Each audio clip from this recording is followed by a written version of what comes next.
하나님 아버지와 우리 주 예수 그리스도로부터 오는 은혜와 평강이 여러분 모두에게 함께 하시기를 주님의 이름으로 축원합니다.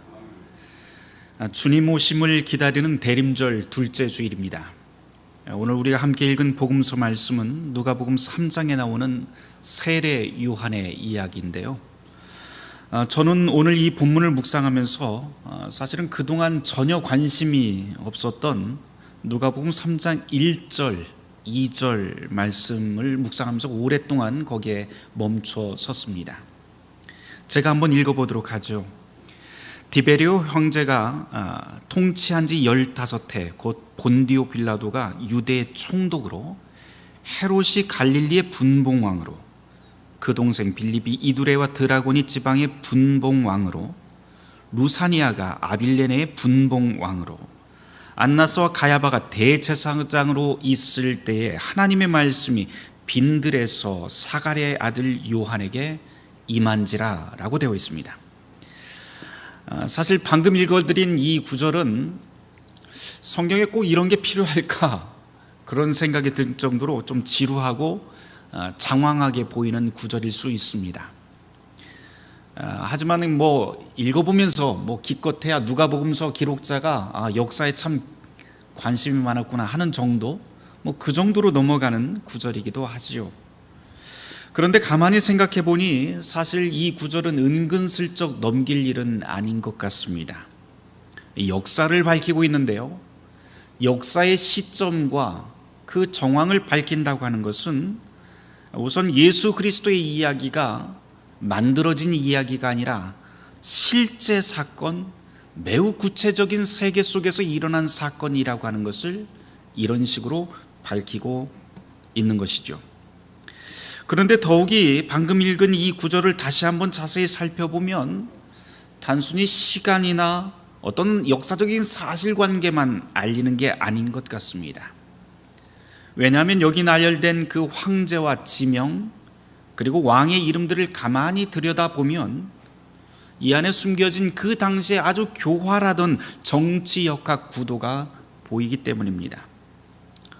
사실 오늘 이 자리에 있는 저희들은 이 구절만 들어서는 이게 무슨 이야기인지 감도 안 올 수 있지만, 누가복음이 기록되던 이 1세기에 유대 지방에 살던 사람들은 이 구절을 들으면서 무언가 감을 잡았을 것 같아요. 우리도 그렇죠. 어떤 신문 기사를 읽는데 거기에 이름들이 쭉 나열되어 있습니다. 그런데 그 이름들을 보니 독재자들의 이름이 쭉 나열되어 있다든지 아니면 철새 정치꾼들의 이름이 쭉 나열되어 있다면 그 다음 이야기들이 어떤 식으로 흘러가는지는 아직 모르겠지만 그 시대 상황들이 머릿속에 선하게 떠올려지게 됩니다. 바로 이 누가복음 3장 1절 2절 말씀이 그런 기능을 합니다. 바로 처참하던 그 시대 그 상황을 떠올리게 되는 것이죠. 우선 유대인들은 이 구절을 읽으면서 우리가 식민지 시대에 있었구나 라고 하는 것을 떠올리게 됩니다. 식민지 시대라고 하는 것, 이 시대를 알려주는 첫 번째 구절이 바로 디베리오 황제라고 하는 명칭이 나오는데요, 로마 제국의 통치자로서 이 디베리오 황제는 전지전능한 신의 아들로 불리던 사람입니다. 그 뒤에 이어서 나오는 이름들을 보면 그의 은총을 받던 사람들이죠. 가장 먼저 본디오 빌라도가 나오는데 우리가 잘 알듯이 예수 그리스도를 십자가에 처형했던 그 인물입니다. 잔인한 총독 본디오 빌라도, 그리고 그 다음에 로마의 봉신군주였던 헤롯과 빌립이 이어서 나오고요, 또 로마의 가신이었던 루사니아라고 하는 사람도 뒤이어서 나옵니다. 여기 나온 모든 사람들의 공통점이 하나 있습니다. 그것은 그 공통점은 무엇이냐면 모두 다 권력욕이 대단했다라고 하는 사실입니다. 자기의 권력을 위해서라면 어떤 일도 서슴지 않던 사람들이 바로 이 본문에 등장합니다. 맨 마지막에 비교적 덜 알려진 아빌레네의 분봉한 루사니아도 마찬가지인데요, 권력을 위해서 배신과 음모를 밥 먹듯이 하다가 결국 서기 33년 로마 제국의 반역자로 처형당한 인물이 루사니아입니다. 그러니까 지금 누가복음 3장 1절에 나와 있는 모든 사람들은 모두 다 권력을 탐하던 그런 사람들, 다시 말해서 탐관오리가 득세하던 시대상을 그대로 보여주는 구절이 이 1절 말씀입니다. 2절로 넘어가면 왕이나 황제의 이름이 나오지 않고 대제사장 안나스와 가야바의 이름이 나오죠. 분명히 이 두 사람은 정치나 권력 이런 것과 상관없이 그저 유대인의 영적인 종교 문제에만 관련된 사람처럼 보입니다만 현실은 그렇지 않았죠. 예루살렘의 영적 권위도 사실상 로마 황제의 눈치를 보면서 살던 시대가 바로 이 시기입니다. 이것이 바로 오늘 복음서 본문의 배경이 되는데요. 이처럼 세례 요한과 예수님이 등장하던 이 시대는 철저히 로마의 권력 아래, 로마의 통제 아래 움직이던 때였고, 높은 자리에 앉아있다고 하는 사람들은 너나 나나 할 것 없이 힘 있는 사람이 누구인지 찾아서 그 뒤에 붙던 그런 시대라고 할 수 있습니다. 그러니 모든 것은 힘의 논리에 따라서 움직이고, 여기서 살아남기 위해서는, 그리고 힘을 얻기 위해서는 종교 역시도 권력에 기생할 수밖에 없었던 시대가 바로 이때입니다. 이처럼 탐관오리들이 득세하던 시대의 평민들의 삶은 우리가 보지 않아도 뻔합니다. 누가복음서 기록자는 사실 여기서 입도 뻥끗하지 않지만 이 시대 사람들이 어떻게 살았을지, 그리고 힘없는 사람들이 어떤 착취와 억압을 당했는지 우리로 하여금 충분히 추측할 수 있게 만드는 구절입니다. 그러니 사실 이 짧은 이 두 구절은 지루하거나 장황한 역사 이야기가 아니라 시대상을 암시하는 그런 적나라한 고발일 수 있습니다. 그런데 놀라운 것은 이 2절 끝에 나와 있는 구절입니다. 티베리우스 황제 15년 그 권력에 빌붙던 사람들이 온 천하를 장악하고 있을 때인데 광야에 있던 요한에게 하나님의 말씀이 임했다라고 누가복음서는 우리에게 전합니다. 권력의 논리가 판치는 세상인데 하나님은 힘 있는 사람을 부르는 것이 아니라 아주 평범한 사람, 평범한 제사장의 아들, 그것도 은둔자이고 어쩌면 시대적으로 보자면 굉장히 괴짜였던 한 사람을 불러서 광야 한가운데 세웁니다. 사실 이 요한이라고 하는 사람은 아무것도 아니지요. 무엇 하나 내세울 것 없는 그런 사람입니다. 중심이 아니라 변방에 있었던 사람이고, 권력은커녕 그 모양새로 보아서는 가난의 표상이 바로 이 요한입니다. 이런 요한을 두고 성경은 광야에 외치는 소리라고 그렇게 묘사합니다. 그런데 복음서 말씀은 이렇게 아무것도 내세울 것 없는 이 인물을 고위 정치인과 대결하고 맞서는 인물로 내세우고 있죠. 그러고 보면 누가복음 3장 1절 2절 말씀은 아주 짧지만 매우 강렬합니다. 이 장면은 우리에게 하나님의 권능이 어떤 것인지 미리 맛보기로 보여주는 구절이 될 수 있습니다. 하나님의 능력이라고 하는 것은 금은보화로 가득한 화로운 궁전에서 찾을 수 없고, 권력투쟁이나 권모술수 안에서 하나님의 능력을 찾을 수 없다라고 하는 것을 보여줍니다. 우리는 늘 성공 스토리에서 하나님의 능력을 찾고, 성공하면 그곳에 하나님의 능력이 있었다고 그렇게 간증하고 고백하지만, 사실은 이 구절은 전혀 다른 방식으로 하나님의 능력을 알려줍니다. 참된 하나님의 능력은 오히려 훨씬 더 작고, 훨씬 더 평범하고, 훨씬 더 미미하고, 우리가 전혀 예상치 못하던 곳, 평범한 사람, 광야에서 하나님의 능력이 임합니다. 성경의 인물들을 한번 떠올려 보세요. 하나님께서 당신의 도구로 선택하는 사람들 대부분은 다 중심이 아닌 변방에서 발견됩니다. 정치 권력의 중심부에서 멀리 떨어져 있던 사람들입니다. 예를 들어서 예언자들이 그랬고요, 오늘 이 본문에 나와 있는 세례 요한도 그렇고요, 또 하나님의 아들을 낳도록 선택된 마리아도 그 무엇 하나 내세울 것 없던 평범한 여인이었습니다. 예수님도 그렇죠. 예수님은 몫으로 상징되는 일용직 근로자였고 나그네처럼 떠들면서 설교하던 분이었습니다. 하지만 그런 평범한 사람들이 세상에서 가장 강하다고 하는 그 세상 권력을 무너뜨렸다라고 하는 것이 하나님 나라의 역사이고 하나님의 능력입니다. 그러고 보면 하나님 나라를 일구는 사람들의 특징이 한 가지가 있어요. 그것은 무엇인가 하면 그들 모두 다, 하나님이 선택한 사람들 모두 다 자기 속에 하늘의 힘이 충만했던 사람들이라고 하는 것을 보게 됩니다. 오직 자기 속에 힘이 충만한 사람만이 권력에서 거리를 둘 수 있습니다. 그렇지 않고 자기 속에 힘이 결핍된 사람이 권력과 자리를 탐합니다. 우리 주위를 둘러봐도 그것은 확실한 것 같아요.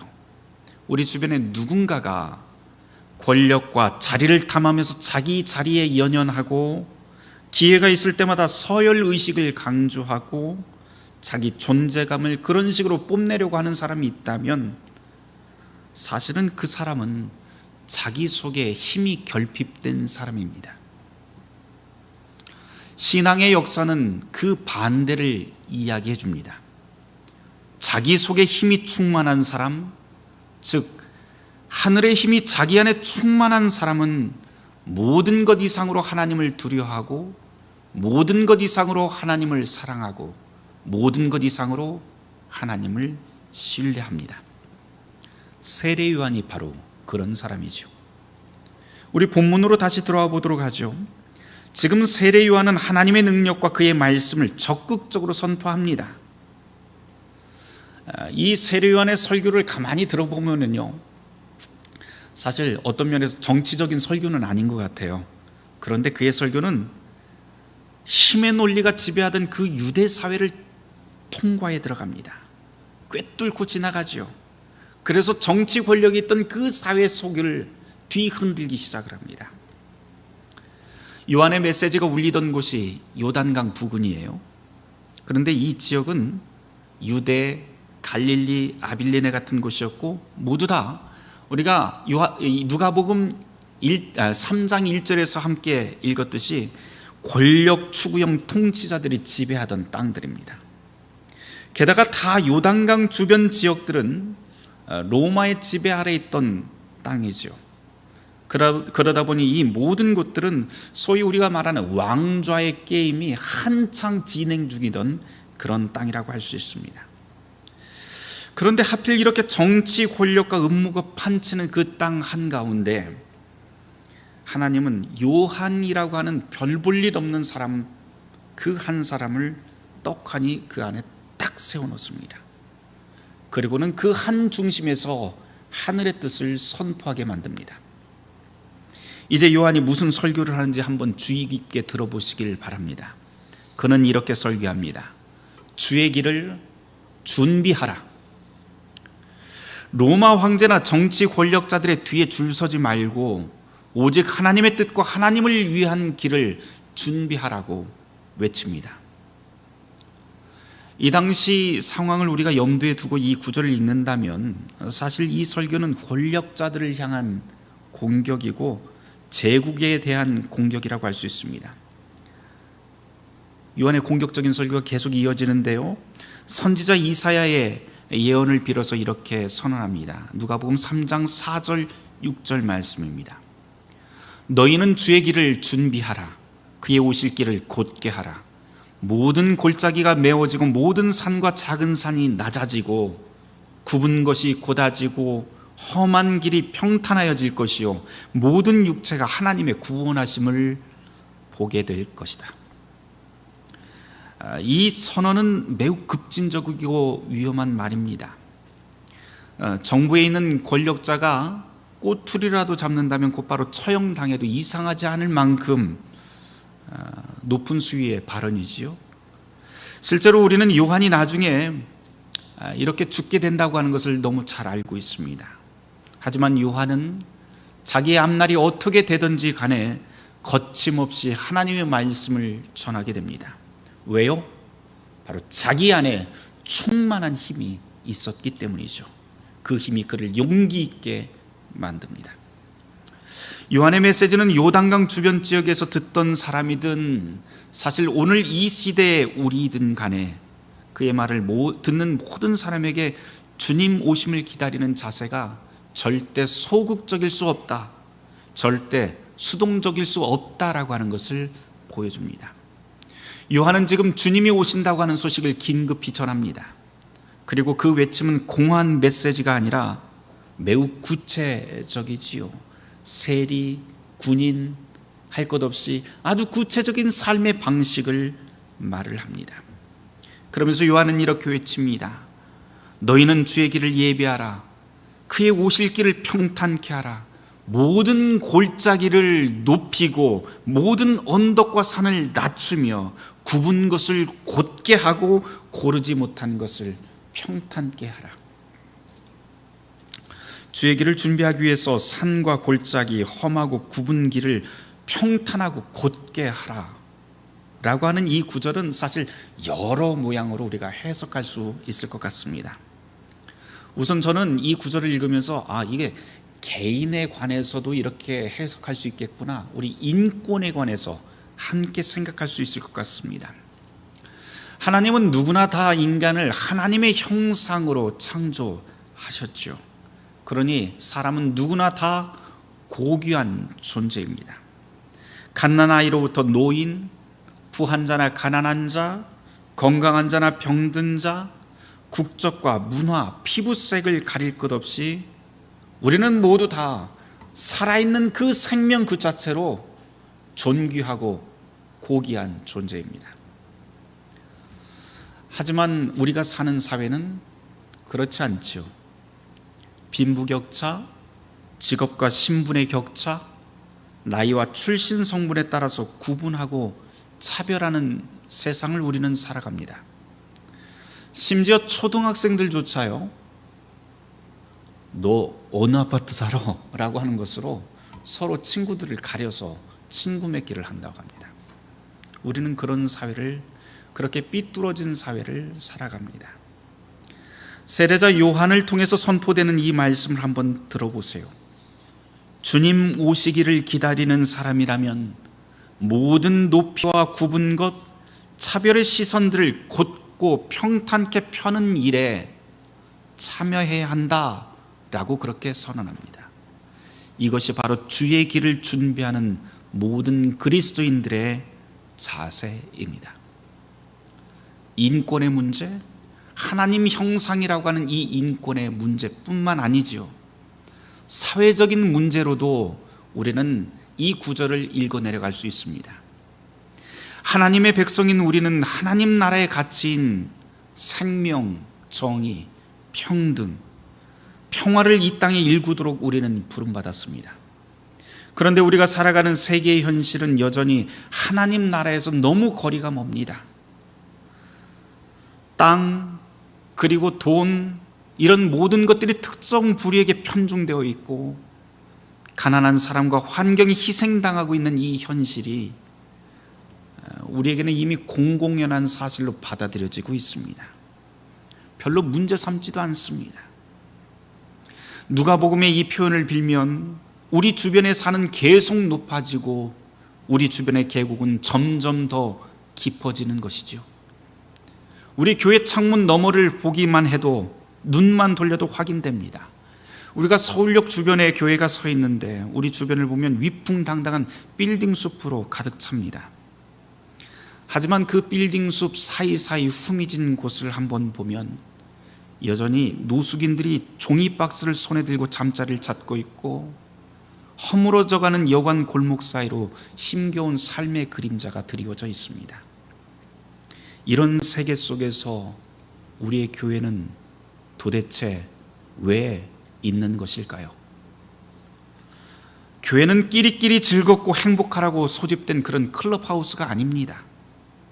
그리스도인으로, 그리고 교회로 부름받았다고 하는 것은 오늘날 이 세상의 현상에 의문을 제기하고 보다 공정한 세상, 보다 정의로운 세상, 보다 평화로운 세상, 보다 생명이 편만한 그런 세상을 위해 주어진 곳이 교회입니다.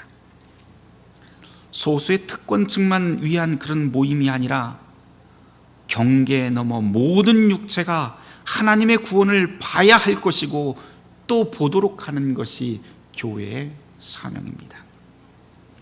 바로 이것이 주님 오실 길을 준비하는 것이고 산과 골짜기 험한 길을 평탄케 하라라고 하는 말씀입니다.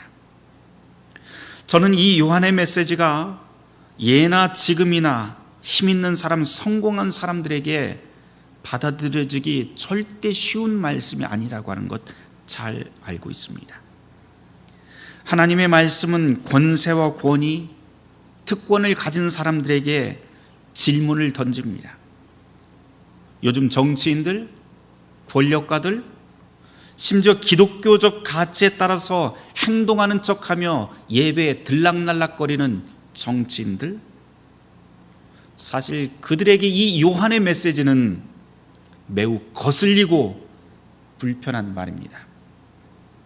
그런데 더 큰 문제는 이 말씀이 힘센 사람에게만 거슬리는 게 아니라고 하는 사실입니다. 오늘 이 자리에 있는 우리 모두에게도 매우 불편하고 매우 거리끼는 메시지입니다. 왜냐하면 이 말씀은 모든 살아있는 모든 생명에게 전향적인 변화가 필요하다, 새로운 길을 걸어라, 완전히 새로운 삶을 향해서 걸어가야 된다라고 하는 것을 우리에게 요청하기 때문입니다. 우리는 이것을 회개라고 그렇게 부릅니다. 그리고 이 회개 앞에서 비껴나갈 사람은 아무도 없습니다. 성경은 이것을 두고 세상에 의인은 없나니 하나도 없다라고 그렇게 선언하고 있기 때문이죠. 하지만 우리에게 희망이 없는 것은 아닙니다. 세례 요한은 지금 완벽한 시대, 완벽한 사람에게 이 말씀을 전하고 있는 것이 아닙니다. 세례 요한은 지금 모든 것이 허물어진 시대, 모든 것이 무너진 사람들에게 하나님의 새로운 비전이 있다라고 하면서 그 비전을 제시합니다. 삶을 포기한 사람들, 불안한 사람들, 체념의 길에 서 있는 사람들, 누구든지 하나님이 보여주시는 그 길을 보고 그 길에 들어서라고 외칩니다. 세례 요한이 요단강에서 전하는 복된 소식이 바로 이것인데요, 제 아무리 망가진 사람이라 할지라도, 망가진 세계라 할지라도 하나님의 복된 길로 올라설 수 있다라고 하는 것입니다. 그러니 도무지 안 변할 것 같은 세상 속에 살고 있어도 우리가 포기하거나 굴복할 필요가 없습니다. 오히려 우리는 희망을 품을 수 있는 그 이유가 바로 이 복음에 있습니다. 왕과 대제사장들에 비하면 요한은 분명히 평범한 인물이지요.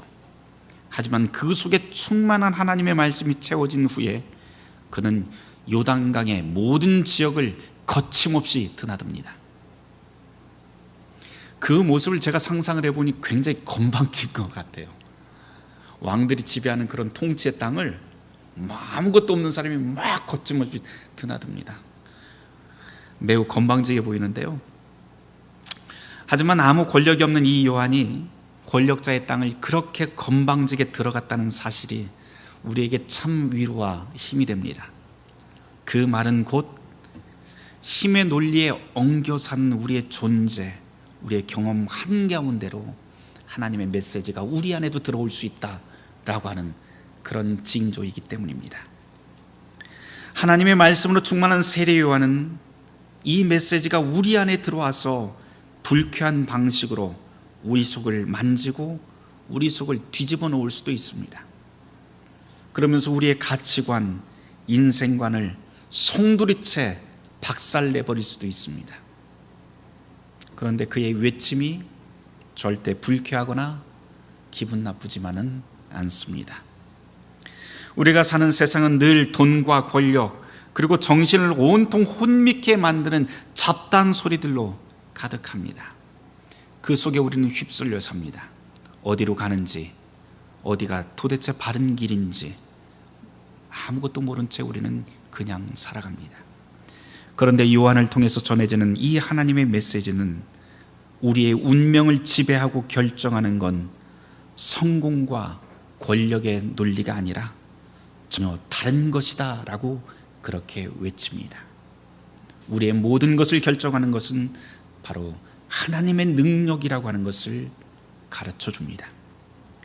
요한이 지금 길을 닦으며 우리에게 들려주는 그 하나님의 능력은 온 세상에 가득한 사랑과 은혜의 능력, 모든 생명들이 모두 일어나 찬양하며 예라고 말하며 따를 수 있는 그 능력, 구유의 갓난 아기에게서 볼 수 있는 능력, 악한 인간의 마음을 부드럽게 만지고 새로운 시작이 가능하다고 그렇게 일러주는 능력입니다. 사랑하는 성도 여러분, 이 하나님의 능력이 저와 여러분 안에 충만하길 바랍니다. 성탄을 기다리는 우리가 어디로 가든지 어디에 있든지 주님의 길을 준비하는데 이 거침없는 하나님의 능력을 우리 모두가 사용하길 주님의 이름으로 축원합니다. 모든 지각에 뛰어난 하나님의 평강이 그리스도 예수 안에서 너의 마음과 생각을 지키시리라. 아멘.